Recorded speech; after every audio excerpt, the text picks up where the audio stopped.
Hello and welcome everybody. I wanted to do kind of a bigger analysis style review for my actual Halloween video, but I determined that it was probably better to go with a more simple one that was just about a movie I really love. And there's probably no Halloween movie that I love as much as House on Haunted Hill from 1959. This movie was written by Robb White, but it was produced and directed by William Castle, the king of camp, as I call him. This man just knew no boundaries to making film really fun. He was not trying to make great art house pieces or change cinema or change the form. No, he just wanted to make fun entertainment. And as I recently said at the premiere of my Phantom of the Opera movie, I think that's the highest calling of movies, is to be entertainment. Everything else should be secondary to that. Apparently Hollywood is starting to get that message because we're starting to see them phasing out all of the political crap that they've just been shoving down our throats for 10 years. This movie stars Vincent Price, my horror movie boyfriend. I just love Vincent Price. And Carol Ohmart. Now, these two are basically renting out a real haunted house, and they are holding a party there, which Vincent Price is going to offer $10,000 to anyone who is willing to stay the whole night, or their next of kin if they don't survive. All of these people are apparently strangers to them and to each other. It's kind of, as Vincent Price, his character says, a cross-section of humanity, everybody from the upper echelon to the lower tier, just to see like how they would react in a real haunted house. He even says, I think everybody wonders what they would do if they saw a real ghost. Vincent Price and Carol Ohmart, although they are married, they hate each other. And they are almost like two Shakespearean villains that just got dropped into this cheesy B movie. Every scene that they share together is genuinely tense, but so devilishly charming. And you call this a party? Could be. Of all my wives, you are the least agreeable. But still alive. If ever a man had grounds for divorce. But can't prove them. The time will come. You remember the fun we had when you poisoned me? Something you ate, the doctor said.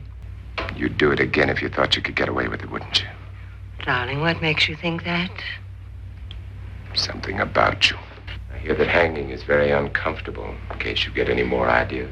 The man who owns the house is played by Elisha Cook Jr., who is a really great and kind of underrated actor. He plays Watson Pritchard, who easily steals the show of this movie. I mean, he really is just a fantastic character. I love the way he is constantly paranoid and drinking, and he's just like, you get the sense that this man really has seen some crap in his day. So why did he agree to spend the night there? Well, apparently it's because of money, but as Vincent Price indicates, maybe he has his own reasons, and we're kind of left to piece together what those reasons are. The movie never actually tells us. So even though it's a campy, cheesy B-movie, and it relishes that, William Castle was in on the joke, okay? It wasn't like he didn't know. He's having a lot of fun when he makes these movies. I mean, he made a movie that he had $1 million life insurance on a cockroach, okay?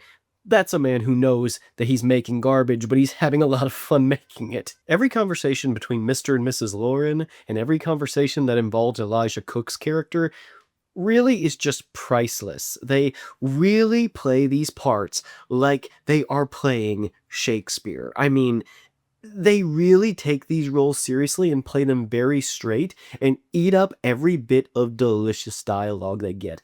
I mentioned that in the movie The Raven, that it seemed to me like Vincent Price was almost playing a little bit over the top. Like he wanted you to really know he was in on the joke. This movie, the exact opposite. Complete sincerity.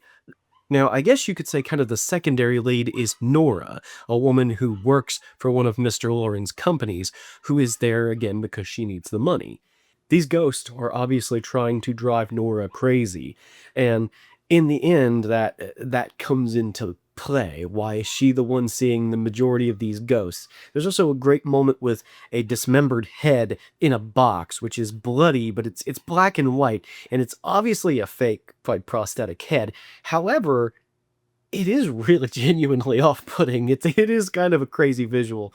There's also a blind housekeeper who, in true William Castle fashion, is just meant to be like an innocent little kind of nothing, that is just there to give you kind of a little jump scare. Now, why this blind woman would walk around in the dark is understandable. She's blind, but the fact that she walks around going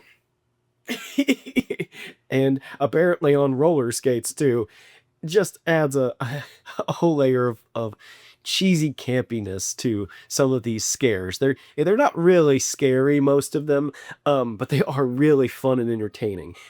Like I said with The Raven, if you like campy, cheesy fun, then you will have a lot of fun with this. You just can't expect it to actually scare you too bad. It's not going to do that. There may be some moments that you will, like I said, find off-putting, or maybe a little bit like, ooh, that's uncomfy, but, besides that, it pretty much is just cheesy fun.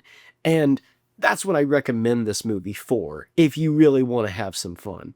I'm going to get into spoilers. My spoiler tag's up here in the corner, so if you don't want to hear any spoilers for the film, it's on YouTube. You can go watch it for free. But if you don't care about spoilers, watch on. So it turns out that Mrs. Loren is murdered. She's hanging over the staircase, and everybody starts pointing the finger at each other. So most people are like, oh, Loren, it must be Mr. Loren. He murdered his wife, and he did this, so that he would have other people to blame or whatever. But Mr. Loren obviously is like, no, I think it was one of you. You murdered my wife. And so everybody starts distrusting each other. They all go to their rooms. They're like, well, we'll stay locked in our rooms. That, whoever the murderer is the only person who'd have a real reason to leave their room. And of course they all leave their rooms. Now it turns out that Mrs. Loren was pronounced dead by a doctor who was there. But actually, she and the doctor are having an affair. And she faked her death, and they are trying to drive Nora to hysteria. You take a shot for every time they say hysteria in this movie. They say it a lot. Now, since Vincent Price added the melodramatic touch of giving everybody guns, their belief is that Nora will shoot Mr. Loren, thinking that he's trying to kill her. Then they can just pass it off to the law saying, oh yeah, I faked my death and everything, but it was all a big Halloween prank, I didn't realize that she would go and kill my husband. It's a really clever way of getting him out of the picture. But when she goes down there, she finds that her husband and the doctor have both seemingly fallen into a huge vat of acid, which was used to commit one of the murders in the house's past. And then a skeleton rises up out of the acid and kind of slowly chases around Mrs. Loren with Vincent Price's voice echoing in the distance. And it's like the ghost of Vincent Price as a skeleton is coming back to get her. And she walks backwards and falls into the acid. And that's when it's revealed that the skeleton is actually a huge marionette and Vincent Price was puppeteering it. And he turned the tables on her. So her plan to murder him, he flipped it around and killed her and her lover with possibly the most theatricality ever put into a murder outside of Dr. Phibes. Funny how Vincent Price just has a thing about committing really creative murders. The movie ends with him basically telling the entire party, you're all witnesses to this. She and her lover wanted to murder me, and I killed them in self-defense, and the courts will decide whether or not I'm innocent.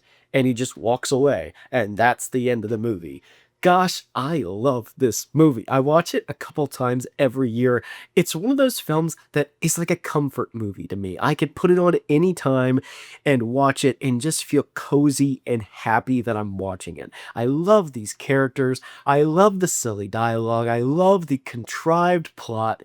It is just a lot of fun.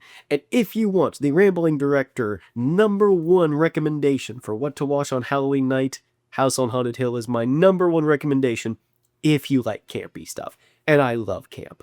So that's all I have for today. Thank you everybody for watching. God bless you and happy Halloween.